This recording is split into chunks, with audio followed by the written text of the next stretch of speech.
You know, Bob, sometimes when someone goes through a life-altering event like a bankruptcy or a foreclosure, they want to know how long they have to wait before they can get a mortgage to purchase a home. Yeah, and you know what, Rick?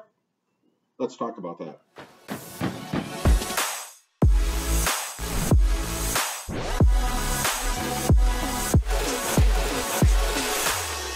Hello and welcome to this episode of What's Their MO. I'm Rick Masnick. And I'm Bob Orlando, and today we want to go over the waiting period required for different life-altering events. Yeah, and what we're talking about is when someone goes through things like a bankruptcy, a foreclosure, a short sale, or a deed in lieu of foreclosure. Right, and the last one is basically when the owner gives the property back to the lender or to the bank and basically avoids a foreclosure. And a short sale is when you negotiate again with your lender or the bank to sell the home for less than what you currently owe on the property.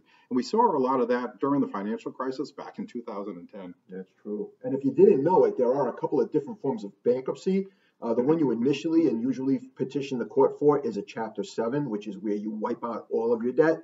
But if the court deems that you've got the financial ability to pay some of that back, they'll set you up with a repayment plan, not for everything you owe, well, for less, and that's called a Chapter 13. Yeah, and now the waiting period to get a new mortgage is dependent upon which life-altering event you experience and also which mortgage product you're applying for. So let's take a look at this illustration.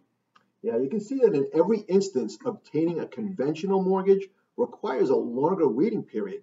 The FHA is the more popular program for folks looking to get a fresh start with a home ownership. Yeah, and while the VA has a short waiting period, you need to be a veteran of the U.S. military to qualify for the VA loan.